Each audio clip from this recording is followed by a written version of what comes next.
Hello po mga kababayan, si Dante Maravillas. Lalong na tumaas po yung yung numero ng mga Filipino na gustong harapin ni Sara Duterte yung impeachment trial. Yan o. Dati 69, ngayon 88% na po. 88% ng mga Filipino na harapin ni VP Sara ang Senate impeachment trial.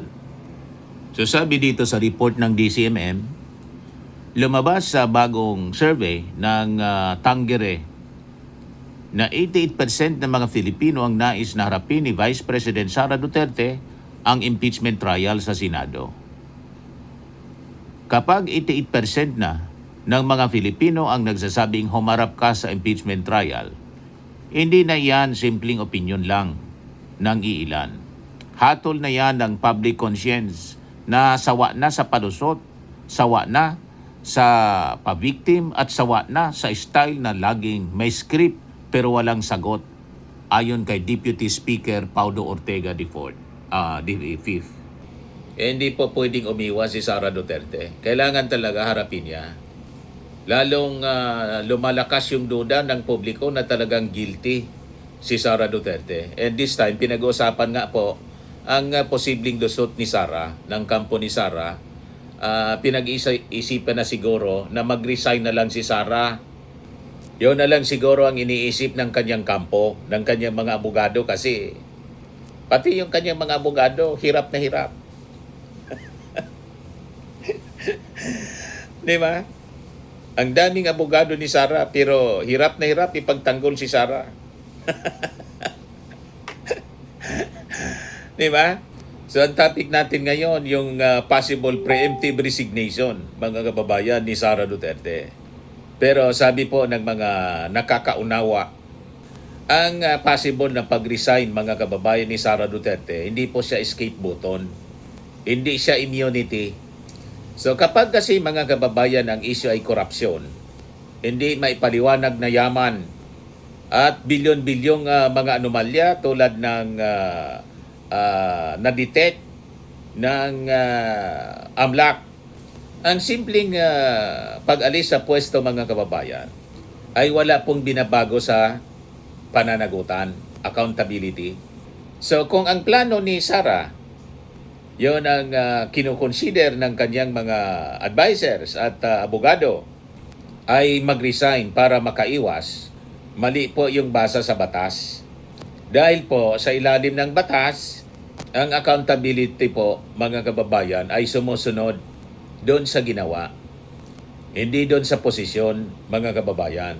So hindi po adlang ang pag-resign, mga kababayan, sa pananagutang administratibo. Sa batas ng Pilipinas, ayon sa mga legal experts, mga kababayan, ang pag-resign sa pwesto, hindi po siya nagpapawalang bisa sa mga kasong administratibong naisampa.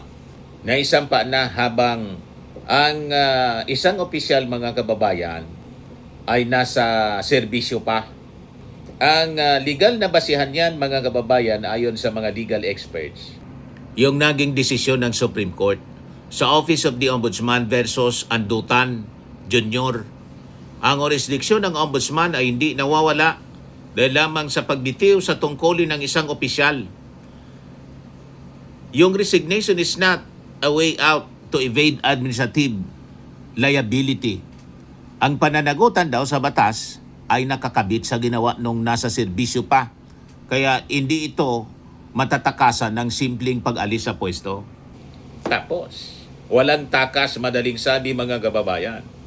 So sa simpleng salita, kahit umalis ka sa posisyon, ahabulin ka pa rin ng kaso. Madaling sabi, hindi nabubura ang kaso dahil sa kanyang pag-alis. Hindi nawawala yung investigasyon. Hindi natatapos yung accountability, yung pananagutan, mga kababayan. So ito yung maling akala ng marami na parang lag out yung resignation. Hindi po ganon, mga kababayan. Nakasave na po ang record at tuloy ang proseso. Ganon ang mangyayari, mga kababayan, kay Sara Duterte. Ito mismo yung pinaliwanag, mga kababayan, ni Congressman Joel Chua ng Maynila, na isang abogado. Kasi ang prayer ng ng complainant is perpetual disqualification. Yun man lang, hindi lang yung na-impeach, matanggal, kundi kasama doon yung perpetual disqualification. Yan po. Ang parusang perpetual disqualification, accessory penalty siya. Kahit hindi na matanggal sa pwesto, removal, ang isang nag-resign na opisyal, maaari pa rin siyang ipataw ang parusang pangabambuhay na diskwalifikasyon sa pagtakbo sa anumang posisyon sa gobyerno.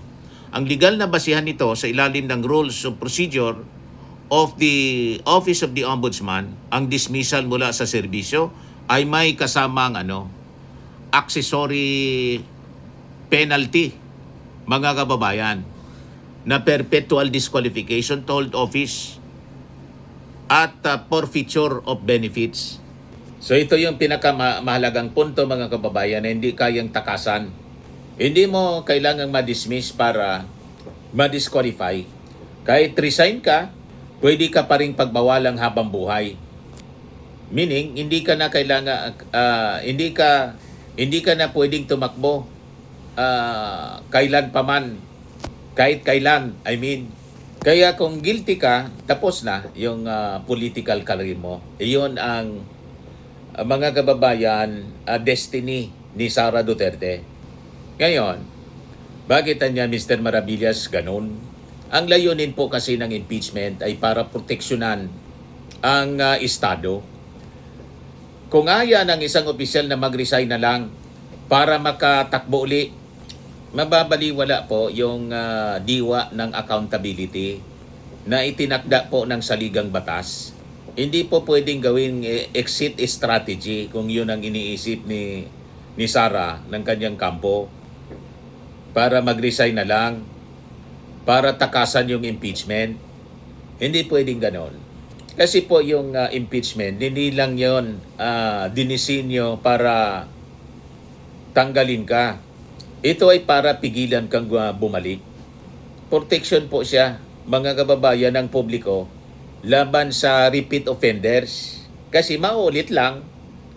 Di ba? Kung hindi i-disqualify perpetually, tatakas lang siya, mga kababayan, sa pamamagitan ng pag-resign tapos tatakbo.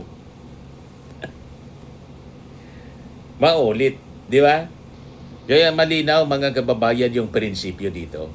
Hindi dapat nalulusutan yung sistema sa simpleng pag-alis. Malinaw, mga kababayan, yung yung pagsusuri ng COA doon sa pondo, sa confidential funds na umaabot sa 448 million pesos yung na-disallow. Ayan po. 448 million disallowed ayon sa ulat ng Abril 2026. Maaring maging basihan ng mga kasong kriminal tulad ng plunder o malversation. Yung legal basis niya, mga kababayan, sa ilalim ng Presidential Decree number 1445, ang mga disallowed na pondo na naging final and executory dapat ibalik ng personal ng opisyal. Ang hindi pagpapaliwanag o hindi pagbabalik ng disallowed funds ay hindi lamang isyong administratibo. Ito'y maaring maging basihan ng kasong kriminal na may parusang habang buhay na pagkakakulong at perpetual disqualification. So ito ay pinakang seryosong layer, yung criminal liability. Matindi po yung yung ginawang pag-aabuso sa pondo, paggamit ng pondo ng ating gobyerno na na-discover po ng Commission on Audit mismo. Kaya kung may disallowed funds, yung tanong na ngayon, nasaan? Saan napunta yung pera? Yon ang ayaw sagutin ni Sara Duterte. So ito po, sabi ng mga legal experts, klaro na kasong plunder in malversation po. Kaya yung nabulgar, mga kababayan, sa investigasyon doon sa hearing ng Justice Panel, ang daming pumasok na pera sa bank accounts ni Sara. Hindi lang milyon, bilyon. In and out. Tapos, nang tingnan, mga kababayan, yung SALN, from 2019, walang cash on hand, pati cash on bank. Pero tumaas yung yaman ni Sara, 88 million. Tumaas yung yaman, zero yung cash. Diba, mga kababayan? Hindi tugma. Sa accounting, mga kababayan, simple accounting, imposibleng lumaki yung net worth na walang cash na dumaan. Tama? So dalawa lang yung tanong dito, saan galing? At ngayon, nasaan? So kung walang malinaw na sagot, mga kababayan, dito yung kampo ni Sara, si Sara mismo, automatic siya red flag. Red flag siya ng hindi maipaliwanag na yaman, unexplained wealth. Yan mga kababayan, yung AMLAC findings, 6.7 billion. Yung suspicious transactions, mga kababayan. Kinumpirma ito mismo ni AMLAC Executive Director Ronel Buenaventura noong April 22, 2026 na may natukoy silang suspicious transactions sa mga bank accounts na iniuugnay kay Sara Duterte at ang kanyang pamilya na may kabuuang halagang aabot 6.77 billion. 6.77 billion siya. Sa ilalim ng Republic Act 9160, Anti-Money Laundering Act, ang AMLAC ay may kapangyarihang magsiyasat ng mga transaksyong walang malinaw o legal na pang-ekonomiyang basihan. Ang opisyal na ulat ng AMLAC, mga kababayan, ay nagsisilbing matibay na ebidensya na may mga covert na daloy ng pera na hindi tumutugma sa legal na kita ng isang opisyal na maaring maging basihan ng kasong unexplained wealth. Kaya naintindihan natin kung bakit ayaw mag-attend ni Sara mismo para sagutin itong mga akusasyon laban sa kanya. Hirap talaga po yun ipaliwanag. Siguradong magkakabulbul lang si Sara. Kaya todo iwas, mga kababayan. Ayaw mag-attend. Ang sabi, ready si Sara, sabi ni Atty. Pua, ready si Sara, harapin daw dun sa Senado. Kasi tingin ni Sara Duterte, kakampi niya yung Senado. Di ba, mga kababayan? Ganon ang paniwala ng kampo ni Sara. Nagsalita na po yung kanyang abogado. Confident daw sila na ma-acquit si Sara. Wala pang ang trial. Acquittal na agad. Assuming, mga kababayan, hindi nga kayang sagutin sa Congress. So naniniwala kayo, i-acquit siya ng mga senador na hindi tinitingnan yung ebidensya. Ganon ka babaw, kababa ng tingin siguro ng kampo ni Sara Duterte sa mga senador na hindi na mag-iisip at hindi titingin sa ebidensya, kundi sa alyansa. O, di ba, mga kababayan? So ito pong nasilip ng AMLAC. Hindi ito chismis. Ito mismo yung financial trail. Hindi siya opinion, mga kababayan.